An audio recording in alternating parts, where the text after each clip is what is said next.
Halo guys, kembali lagi dengan gue Kuro guys. Di sini mari kita lanjutin pembahasan novel Kage no Chichiroku-san ni Narita Kote sebelumnya atau part 53. Jadi yang belum nonton part sebelumnya, gue saranin kalian buat nonton dulu supaya lebih enak memahami alur ceritanya. Oke, langsung aja kita masuk ke konten. Sebelumnya, setelah berhasil memecahkan pesan yang ditinggalkan Jack dengan bantuan cheat, Christina pun memutuskan untuk memberitahukan semua pesan itu pada pihak Satria, supaya mereka segera bergerak dan segera menyusun rencana. Karena jika nantinya Jack beneran muncul di kediaman Wade, maka hal itu bakal sedikit mengurangi kecurigaan orang-orang terhadap keluarga Hope. Ya tentunya pihak Satria juga akan segera memberitahukan semua pesan itu pada Konosok Wade, supaya dia dan organisasi Nextworld-nya juga segera mengambil tindakan dan meningkatkan penjagaan di kediaman itu. Nah, singkat cerita, setelah Christina memberitahukan semua pesan itu pada Gray yang merupakan ketua investigasi, saat itu pihak Satria langsung sibuk untuk menyusun rencana dan sekaligus memberitahukannya pada Konosok Wade. Sedangkan di ruang tamu keluarga Hope, saat itu Alexa sudah datang dan siap untuk mulai ikutan menginap di villa itu. Di sini Christina pun sudah memberitahukan semuanya pada Alexia. Menurut Alexia, walaupun pihak Satria bakalan ikut serta dalam menjaga kediaman Wade dan mencoba menangkap Jack the Ripper, namun palingan mereka hanya akan menjaga di bagian luarnya saja dan tidak akan diperbolehkan masuk ke dalam. Karena Nextworld sendiri juga punya banyak pasukan dan kesatria kuat yang siap mereka gunakan untuk menghadapi hal seperti itu. Apalagi Jack sudah sangat menginjak-injak nama Nextworld dan sudah membantai 6 anggota mereka. Jadi tentunya Nextworld akan berusaha menangkap Jack dengan tangan mereka sendiri untuk memulihkan nama baik mereka. Cuma yang pasti akan ada banyak satria dan petarung terkuat yang dikumpulkan untuk menangkap Jack the Ripper. Christina pun jadi bertanya-tanya apakah Jack benar-benar akan muncul. Bagi Alexia, hanya orang bodoh yang akan muncul jika tahu situasinya sudah seperti itu. Dan sebenarnya pihak satria juga sedikit berpikir seperti itu. Karena bisa aja pesan itu cuma sebagai gertakan aja dan bisa aja punya maksud lain. Namun di sini Christina mengatakan kalau Jack itu bukan orang sembarangan. Bahkan dengan mudahnya dia bisa mengalahkan sang Master Byakko yang dikenal sangat kuat. Kalau memang seperti itu dan sepertinya dia sangat percaya diri dengan kemampuannya, berarti besar kemungkinan Jack beneran akan muncul. Begitulah yang Alexia katakan. Lalu Alexia juga bertanya, kenapa wajahmu kelihatan begitu sedih? Ternyata Christina itu masih memikirkan alasan dan tujuan Jack melakukan semua itu. Christina hanya menduga-duga apakah Jack itu punya masa lalu yang sangat kelam, hingga dia sampai menjadi seorang pembunuh yang sangat gila seperti itu. Bahkan Christina juga masih merasa kalau Jack itu seperti mencoba mengatakan sesuatu padaku. Setelah itu di sini Alexia mengajak Christina untuk ikutan datang ke kediaman Wade besok. Walaupun mereka juga tidak akan diizinkan untuk masuk ke dalam dan hanya bisa bergabung bersama pihak Satria di bagian luarnya saja. Itu pun Alexia harus menggunakan statusnya sebagai seorang putri kerajaan supaya diizinkan untuk ikut menyaksikannya. Ya tentu Christina sangat berterima kasih dan akan ikut dengan Alexia. Di sini Christina yang dari tadi memperhatikan Alexia juga ikutan bertanya, sepertinya putri Alexia juga kelihatan sedang sedih. Lalu sambil menghela nafas, Alexia pun menjawab, banyak hal yang kupikirkan dan Claire juga masih belum sadar hingga saat ini. Para dokter mengatakan kalau dia akan baik-baik saja dan Claire akan kembali sadar pada waktunya. Cuma entah kenapa dokter yang menangani Claire yaitu Mew bagi Alexia sedikit mencurigakan. Walaupun Christina bilang kalau kata Chi dia sangat mempercayai dokter Mew itu, kelihatannya dia juga sangat mengkhawatirkan kakaknya dan bahkan sampai menolak untuk tinggal di sini. Tentunya Alexia yang mendengar itu tidak menyangka kalau Chit bakal sangat mengkhawatirkan kakaknya seperti itu dan ternyata dia juga sangat peduli pada kakaknya. Jadi lain kali Alexia berniat membelikan kue untuk Chit sebagai hadiah. Christina yang mendengar itu mengatakan, aku yakin dia akan sangat senang. Dan dengan sombongnya Alexia mengatakan tentu dia sangat senang menerima hadiah dariku. Setelah itu di sini Alexia mulai menceritakan apa yang sebelumnya sudah dia bicarakan dengan ayahnya atau Raja Midgar. Karena Alexia juga butuh seseorang seperti Christina untuk membantunya dan mendengarkan hal-hal seperti itu. Jadi tepatnya kemarin lalu Alexia itu memutuskan untuk menemui ayahnya dan membicarakan beberapa hal dengannya. Awalnya saat itu Alexia langsung bertanya kenapa ayah tetap membiarkan kekejaman yang dilakukan oleh Nextworld. Cuma sang raja awalnya hanya menjawab lagi-lagi ke membicarakan hal itu. Alexia pun mengatakan aku tidak akan menyerah sebelum ayah menjawabnya. Karena hal itu bukan hanya tentang Nextworld saja, melainkan berhubungan dengan sekte Diabolos yang ada di belakang mereka. Di sini sang raja sempat bertanya, jadi sebenarnya apa yang ingin kau bicarakan?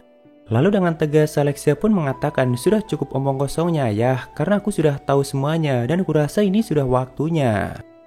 Setelah mendengar itu, sang raja mulai menjelaskan beberapa hal mengenai Nextworld dan sekte Diabolos. Jadi ternyata sang raja memang sudah tahu semuanya dan bahkan selalu mengamati pergerakan dua organisasi yang saat ini sangat mendominasi dunia itu, yaitu sekte Diabolos dan Shadow Garden. Dia bilang kalau sekte Diabolos itu merupakan entitas tergelap di dunia ini. Jadi kalau kita melawan mereka, maka negara ini akan menanggung akibatnya. Alexia pun langsung bertanya, jadi ayah berpihak pada mereka. Cuma sang raja hanya mengatakan kalau itu tergantung bagaimana kita melakukannya. Intinya tergantung bagaimana situasinya, dan terkadang kerajaan Midgard juga bisa aja berpihak pada mereka. Karena dalam berpolitik kita tidak bisa hanya membunuh orang jahat saja. Jika hal itu dilakukan, maka negara ini sudah lama hancur. Cuma bukan berarti kita bersekutu ataupun bergabung dengan sekte Diabolos. Kita hanya pernah memiliki hubungan yang baik dengan mereka. Alexia lagi-lagi mengatakan bukankah itu sama saja? Karena faktanya selama ini sekte Diabolos sudah banyak melakukan kejahatan di kerajaan Midgard dan bahkan banyak bangsawan yang memutuskan untuk bergabung dengan mereka. Cuma sang raja masih aja menutup mata pada tindakan mereka dan bahkan sang raja sampai mengatakan kalau setiap orang itu punya caranya masing-masing. Ya intinya kerajaan Midgard itu cuma berusaha cari aman aja dan tidak mau memusuhi sekte Diabolos. Walaupun bukan berarti kerajaan Midgard bersekutu dengan mereka. Jadi selama ini sang raja sengaja membiarkan mereka bertindak sesuka hati di belakang layar, asalkan hal itu tidak membahayakan kerajaan Midgard sendiri. Karena mereka memang tidak mau menjadi perhatian publik dan membutuhkan kerajaan Midgard sebagai penyamaran mereka. Dan mereka juga tahu batasan mereka sendiri. Cuma aturan itu masih berlaku sebelum harinya Shadow Garden muncul dan mulai mengacaukan semuanya. Apalagi ditambah dengan adanya Mitsugoshi yang semakin lama semakin menguasai banyak pasar dan bisnis di dunia itu. Walaupun ya di sini sang raja masih belum tahu kalau Mitsugoshi itu berhubungan dengan Shadow Garden. Nah saat ini kan sekte semakin dibuat panik dengan adanya dua kekuatan besar itu. Makanya makin lama mereka makin tidak tahu batasan dan mulai bertindak dengan sangat ceroboh. Seperti misalnya di dua insiden di akademi yang juga memakan banyak korban. Kalau di masa lalu sekte tidak mungkin mau bertindak ceroboh seperti itu. Ya setelah bertahun-tahun lamanya, akhirnya dunia ini mulai mengalami banyak perubahan. Jadi mereka yang tidak bisa mengikuti perubahan itu, maka akan mengalami kehancurannya sendiri. Begitulah yang sang Raja Midgard katakan. Setelah mendengar semua itu, Alexia pun dengan marah bertanya, jadi penculikanku juga merupakan serangan balik itu. Dan kau menyuruhku untuk menerimanya begitu saja. Lalu sang raja dengan menyesal mengatakan, sebagai ayah aku sangat meminta maaf padamu. Karena memang begitulah situasinya. Namun sebagai raja aku sama sekali tidak perlu meminta maaf padamu. Karena aku adalah Raja Midgard sebelum menjadi ayahmu. Setelah itu di sini sang raja kembali melanjutkan penjelasannya supaya Alexia semakin mengerti.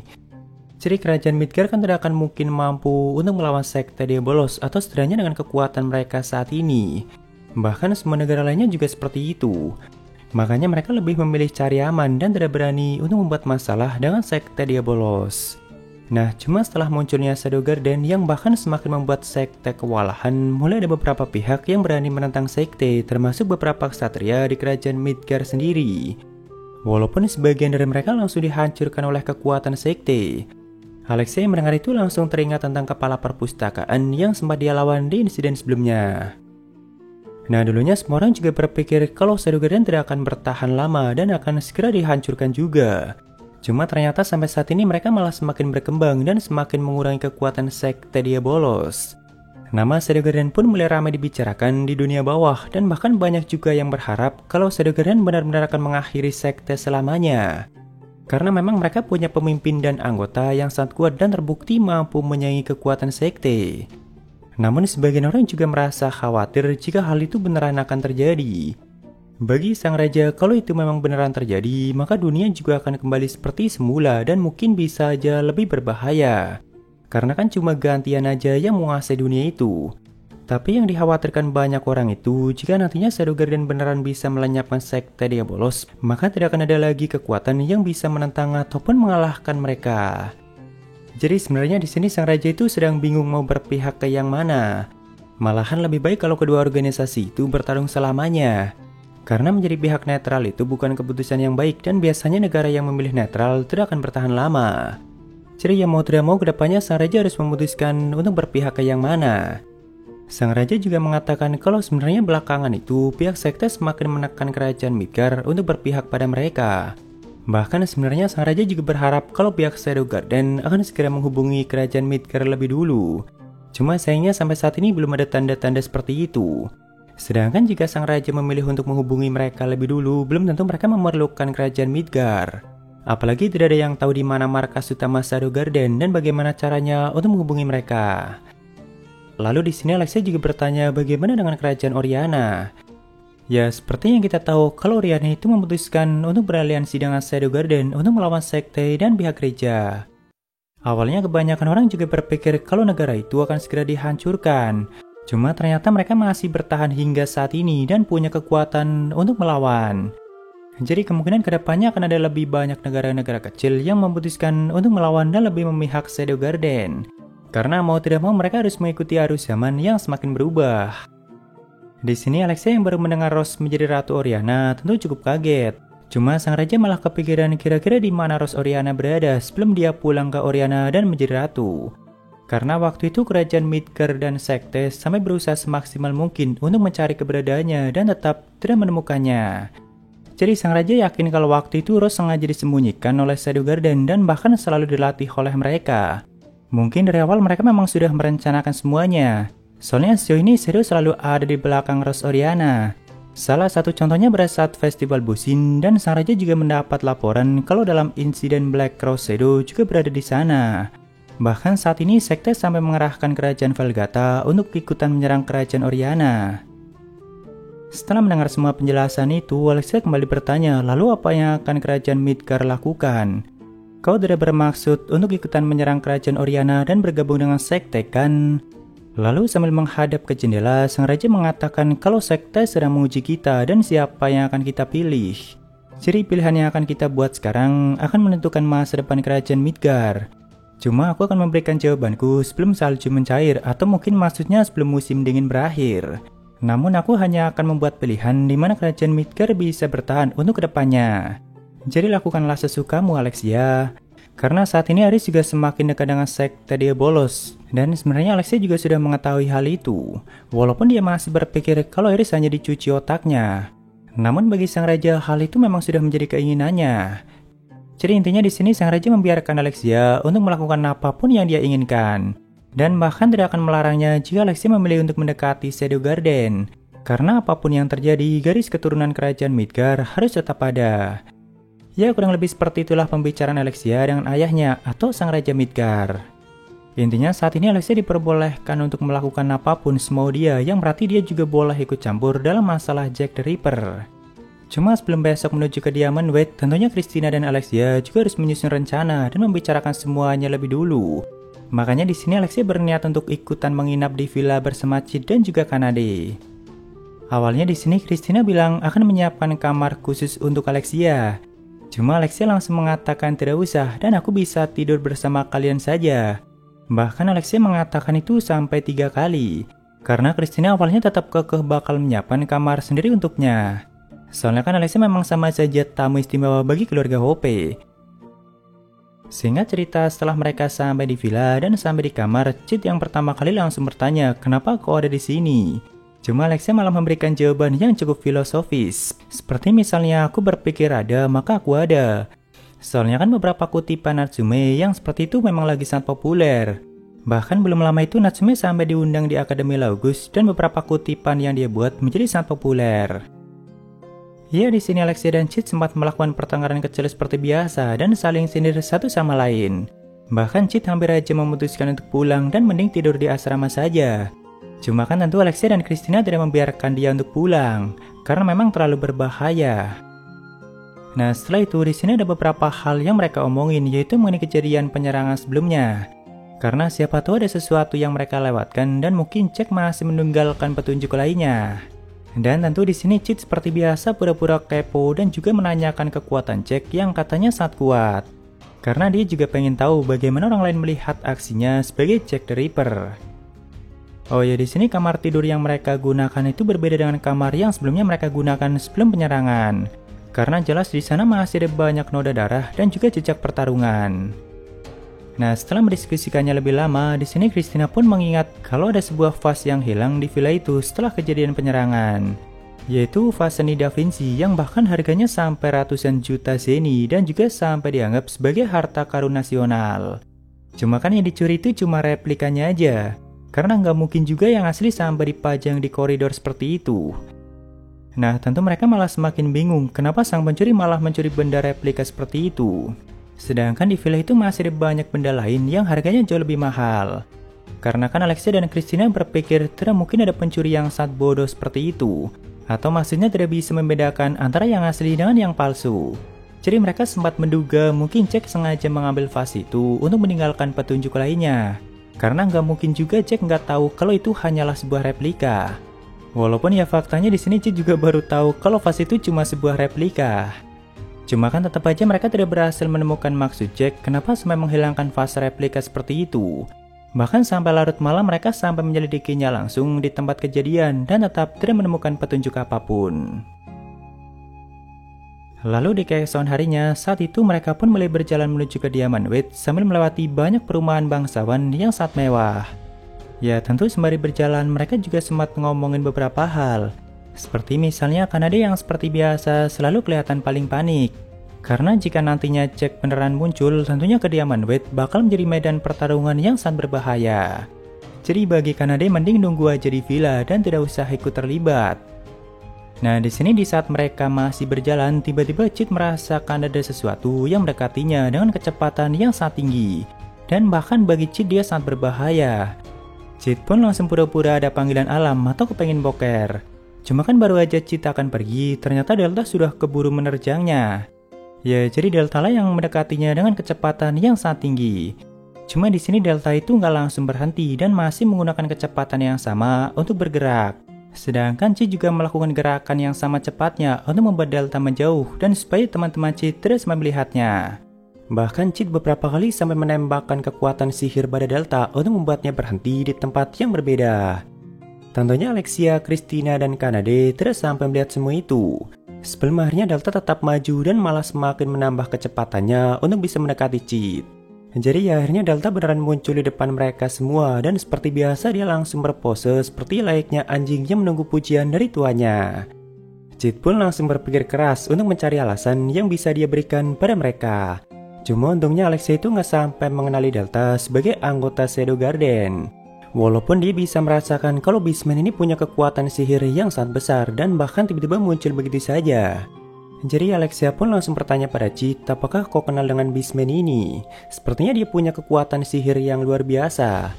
Lalu sambil mengelus kepala Delta, Chit pun menjelaskan kalau dia hanya peliharaanku. Tentunya Alexia langsung menatapnya dengan tegas dan mengatakan, kurasa memperbudak ras Beastman itu merupakan tindakan yang dilarang. Cuma Delta yang melihat Alexia malah mengatakan, kau bocah lemah tidak boleh bicara dengan bos.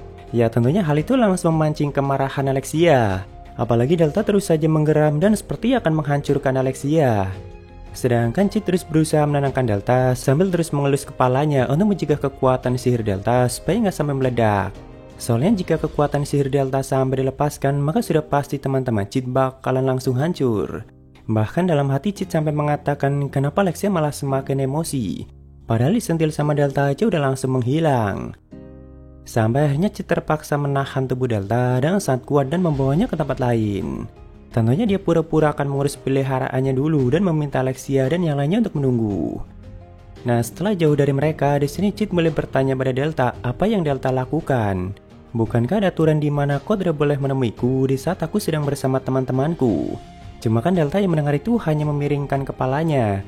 Jadi Chit pun menyerah untuk memberitahukan Delta mengenai aturan itu. Dan mending langsung bertanya apa tujuan Delta menemuinya. Ya seperti biasa di sini Chit sampai bertanya 3 kali baru Delta mendengarkan dan menjawabnya. Karena Delta masih aja geram dengan sikap Alexia yang bisa bicara sesuka hatinya dengan Chit. Bahkan Chit aja sampai melarangnya beberapa kali untuk jangan sampai membunuh ataupun melukainya. Ya jadi Delta itu sedang diperintahkan Alpha untuk mencari Zeta dan membawanya pulang. Nah, kebetulan bau Zeta itu masih tertinggal di kota Midgard, dan bahkan Delta sempat mengatakan kalau ada sedikit bau kucing liar di bocah-bocah itu atau bau Zeta yang dia maksud. Cuma setelah sampai di ibu kota, Delta bilang kalau kucing liar itu sudah meninggalkan kota ini, walaupun baunya masih menempel di mana-mana. Tapi kan kebetulan Delta juga mencium bau Cid dan memutuskan untuk langsung menemuinya. Cid pun mengatakan aku terakhir kali bertemu dengan Zeta itu sudah cukup lama. Nah, tak lama kemudian di sini Cid merasakan lagi ada sesuatu yang mendekatinya dengan kecepatan yang sangat tinggi, dan ternyata yang muncul juga ras Beastman seperti halnya Delta. Bagi Cid, penampilan Beastman ini mengingatkannya dengan anjing husky yang ada di bumi, dan tentunya dia sangat cantik. Walaupun sikap dan kebodohannya sangat mirip dengan Delta. Delta pun langsung mengenalkan namanya yaitu Pi, dan bahkan dia bilang kalau Pi itu adalah bawahan Delta. Ya, sepertinya mereka itu memang berangkat bersama untuk membawa Zeta pulang. Cuma kan Pi nggak mampu mengikuti kecepatan Delta, makanya dia sampai tertinggal cukup lama. Walaupun ya kalau dibanding anggota biasa lainnya, tentunya Pi sudah sangat kuat. Karena Delta aja sampai mengakui kalau Pi itu memang kuat, dan bahkan mungkin dia punya penciuman yang lebih tajam dariku. Tentunya Cid sendiri cukup terkejut karena Delta yang sampai mengatakan seperti itu. Tapi Cid juga langsung menyadari kalau Pi itu merupakan anggota Shadow Garden yang punya nama. Soalnya dia tahu kalau Pi itu salah satu nama yang diambil dari alfabet Yunani, yang berarti dia juga merupakan salah satu numbers. Ya, di sini sempat terjadi percakapan yang sangat lucu di antara mereka bertiga. Apalagi saat Pi dan Delta sedang bisik-bisik membicarakan rencana mereka untuk menguasai dunia itu bersama Cid. Tentunya kalian masih ingat kalau dulu Delta itu sempat menyarankan rencana yang sangat gila untuk Cid, yaitu membuat anak yang sangat banyak dan menjadikan mereka kelompok untuk menguasai dunia itu. Nah, saat ini Delta sudah punya satu rekan yang siap untuk ikut dalam rencana itu, yaitu Pi. Cuma kan mereka bilang kalau kata Alpha menciptakan 10.000 anak itu masih belum cukup. Jadi mereka berniat menambahnya sampai 1 juta anak, dan tentu Cid lah yang bakal diminta untuk membuatnya bersama mereka. Cuma karena saat ini mereka lagi dalam misi untuk menangkap Zeta, jadi untuk sementara mereka akan menunda dulu rencana itu dan bakal mendiskusikannya dengan Cid lain waktu. Ya, setelah cukup lama Alexia pun akhirnya mulai memanggil Cid dan memintanya untuk kembali. Nah, sebelum Alexia melihat Pi, Cid pun langsung memberikan kode untuk mereka berdua. Dan untungnya mereka langsung paham lalu segera menghilang untuk melanjutkan misi mereka, yaitu membawa Zeta pulang. Ya, sepertinya Alpha memang sengaja menambahkan Pi dalam perburuan Delta. Soalnya kan Zeta juga nggak sendiri dan mungkin ada beberapa anggota numbers yang bersamanya. Cuma kita lanjutkan di part selanjutnya, guys. Yo, ada Sabaria dari orang gak sabaran. Upkan terus selanjutnya, Min. Hehehe. Oke, pasti. Thank you buat sabarannya. Ya, mungkin segitu aja untuk pembahasan kali ini. Dan jika ada kesalahan, gue minta maaf atau kalian bisa koreksi aja di bawah. Thank you, udah mampir. Sampai ketemu di video lainnya. Salam kru, guys.